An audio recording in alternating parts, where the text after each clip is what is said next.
پیارے بچوں، گوری کوی اور کالو کوا بہت ہی امیر تھے۔ ان کا ایک بیٹا بھی تھا، جگو نام تھا اس کا۔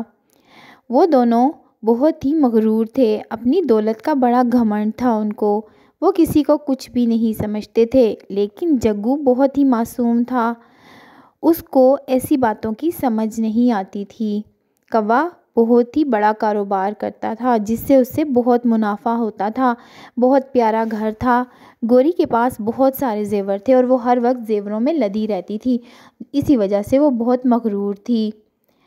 اور اس کا بیٹا کہتا تھا کہ ماما ہمارا کتنا پیارا گھر ہے۔ ایک دن گوری کوی اور جگو باہر بیٹھے تھے اپنے گھر کے ٹیرس پر کہ ایک بوڑھی بطخ آئی اور اس نے کہا، ارے میں بہت بھوکی ہوں، مجھے کچھ کھانے کے لیے دے دو۔ لیکن گوری نے کہا، ارے جاؤ جاؤ مائی، یہاں پر کچھ نہیں ہے کھانے کو۔ لیکن جگو اس سے پہلے ہی اندر چلا گیا اور لا کر کھیر اس مائی کو دے دی اور کہا، یہ لو اماں، یہ کھا لو۔ لیکن گوری نے کہا، چلو اٹھاؤ یہ پلیٹ اور جا کر اندر رکھ کر آؤ، میرے پاس اتنے فالتو پیسے نہیں ہیں کہ میں ہر ارے کرے پر خرچ کرتی پھروں۔ اور اسے کہا کہ جاؤ۔ وہ بیچاری واپس چلی گئی اور کچھ بھی نہ بولی۔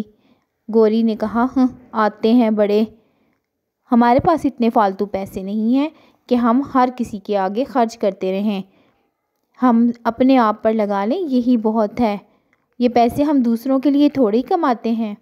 پھر 2-3 دن کے بعد کالو کوے نے آ کر گوری کوی سے کہا کہ میں ایک نیا کاروبار شروع کر رہا ہوں، ایک نیا دوست ملا ہے، تم اپنا سارا زیور اور سارے پیسے جتنے ہم نے جمع کیے ہیں لا کر مجھے دے دو، میں اس کاروبار میں لگاؤں گا اور کچھ ہی دنوں میں تمہیں اس سے ڈبل کر کے دے دوں گا۔ گوری نے کہا، ارے دیکھ لیں کہیں نقصان نہ ہو جائے۔ لیکن کالو کوے نے کہا، تم مجھے ایسے ہی سمجھتی ہو کیا؟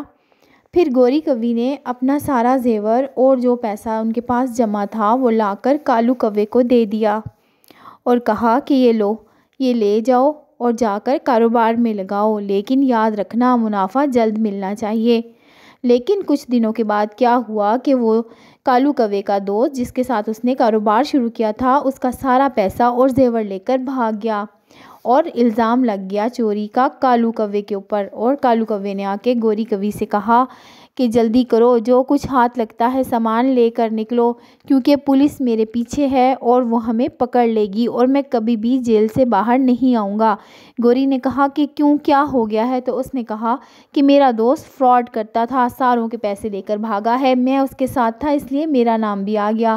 اب تو گوری کوی اپنے بچے کو لے کر کالو کوے کے ساتھ نکل پڑی اور کوئی بھی سامان اس کے پاس نہیں تھا، کیونکہ وہ جلدی میں کچھ بھی اٹھا نہیں سکے تھے۔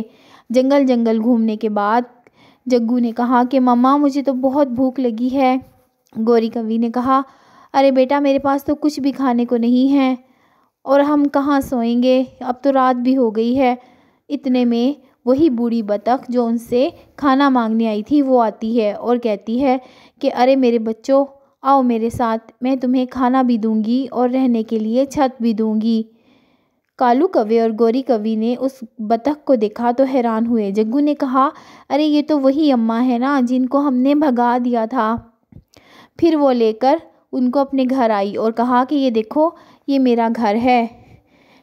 گوری کوی نے کہا کہ اماں ہمیں معاف کر دو، تم نے تو ہمارے سے مانگا تھا کھانا لیکن ہم نے تمہیں نہیں دیا، ہم نے تمہارے ساتھ کتنا برا سلوک کیا اور تم ہمارے ساتھ کتنا اچھا کر رہی ہو۔ وہ بوڑھی ان کو اپنے گھر کے اندر لے کر آئی اور کہا کہ بچوں پریشان ہونے کی ضرورت نہیں، تم نے اپنا کیا اور میں اپنا کر رہی ہوں۔ پھر اس نے ان کو کھانا بھی دیا اور ایک چٹائی بچھا کر دی کہ اس پر سو جاؤ۔ رات ہو گئی لیکن گھر پورا کھلا تھا اور ہر طرف سے ٹھنڈی ہوائیں آ رہی تھیں۔ جگو کو بہت سردی لگ رہی تھی، سردی تو گوری کو بھی لگ رہی تھی لیکن وہ برداشت کر رہی تھی۔ جگو نے کہا، ماما مجھے بہت سردی لگ رہی ہے۔ گوری نے کہا، ابھی تو رات گزارو۔ پھر صبح اٹھ کر اس نے بوڑھی اماں سے کہا کہ رات کو بہت ٹھنڈ لگ رہی تھی کیونکہ تمہارا پورا گھر کھلا ہے اور یہاں سے ہوا بہت تیزی سے اندر آ رہی تھی۔ بوڑھی نے کہا، تم فکر مت کرو، میں اس کا علاج کر لیتی ہوں۔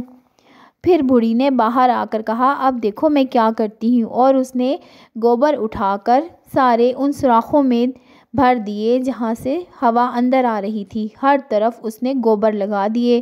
اب بوڑھی کا مکان گوبر کا مکان لگ رہا تھا۔ کالو کوے اور گوری کوی نے کہا کہ اماں تم نے ہمارے لیے اپنا مکان خراب کر دیا۔ تو بوڑھی اماں نے کہا ارے نہیں، کچھ بھی نہیں ہوتا، اس سے تو یہ اور اچھا ہو جائے گا، اس سے مچھر بھی نہیں آئیں گے اور ہمارا گھر بھی گرم ہو جائے گا۔ اور پھر ان سب کو بہت شرمندگی ہوئی کیونکہ انہوں نے اس بوڑھی کے ساتھ بہت برا سلوک کیا تھا اور اس بوڑھی نے ان کے ساتھ بہت اچھا سلوک کیا۔ تو پیارے بچوں، اس سے ہمیں یہ سبق ملتا ہے کہ ہم کسی کے ساتھ برا سلوک نہ کریں، سب کے ساتھ اچھا کریں، کیونکہ ہمارے اوپر بھی ایسا وقت آ سکتا ہے۔ ہمیں کبھی بھی مغرور نہیں ہونا چاہیے۔ تو آپ کو یہ کہانی کیسی لگی؟ اگر آپ کو یہ کہانی اچھی لگی ہے تو ابھی لائک، کمنٹ اور شیئر کر دیں اور ہمارے چینل کو سبسکرائب کر لیں تاکہ یہ سب آپ کے دوست بن جائیں۔